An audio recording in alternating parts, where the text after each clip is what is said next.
xafiiska madaxtooyada Soomaaliya ayaa la sheegay in saacadihii la soo dhaafay ay buux dhaafiyeen qaar ka mid ah beelaha dega magaalada Muqdisho iyo siyaasiyiin doonaya in loo magacaabo gudoomiyaha gobolka Banaadir ahna duqa magaalada Muqdisho.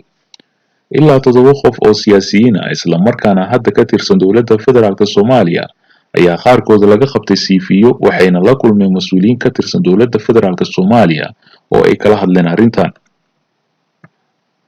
shabakadda Sirta Media ayaa heshay magacyada qaar ka mid ah xubnaha doonaya in ay noqdaan gudoomiyaha gobolka Banaadir kuwaas oo qaarkood rajo wanaagsan ka qaba xilkan. dadka ay ogaatay shabakadda Sirta Media ee doonaya in loo magacaabo gudoomiyaha gobolka Banaadir ahna duqa magaalada Muqdisho ayaa waxa ay kala yihiin: 1. Yuusuf Cabdi Gare oo ku magac dheer Yuusuf Jaale waa agaasimihii hay'adda duulista iyo saadaasha hawada oo shaqadiisa ku waayay shaqo joojin uu ku sameeyay wasiir Omar, balse ninkan waxay saaxiibo dhow yihiin madaxweynaha Soomaaliya Maxamed Cabdullaahi Farmaajo. Yuusuf Jaale ayaa wajahaya oo keliya diidmada Khayre oo weligoodba heshiis noqon. 2.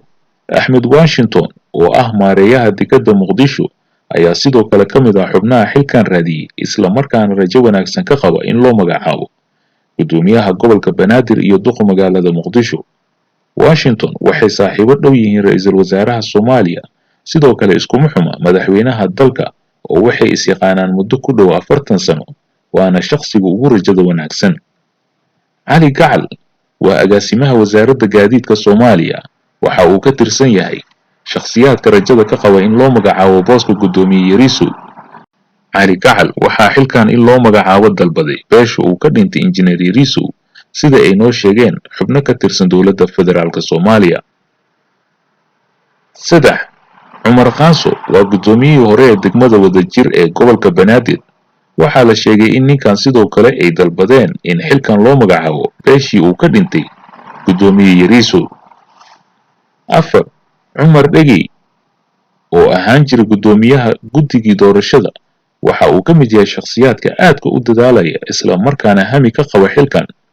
beesha uu ka soo jeedo Cumar Dhegey waxay ku cabanayaan in weerarkii xarunta gobolka Banaadir ay ku waayeen dadkii ugu badnaa ayna doonayaan in gobolka ay wax ka qabtaan. 5.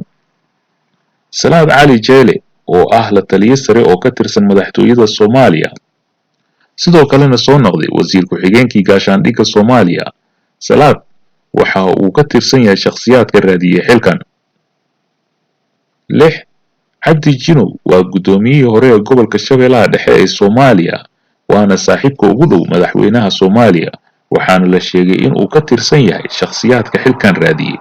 Salaad Cali Jeere iyo Cabdi Jinow rajo weyn kama qabaan xilkan sababtoo ah saami qaybsiga beelaha ayaa waxaa ku imaanaya qalad, waxayna leeyihiin kursiga wasiirka amniga Soomaaliya oo aan suurtagal ahayn in xilka laga qaado.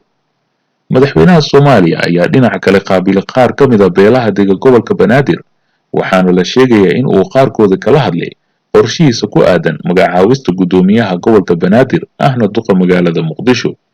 balse wixii war ah oo ku soo kordha waxaa si toos ah ugula socon kartaa channelkeena Sirta Media.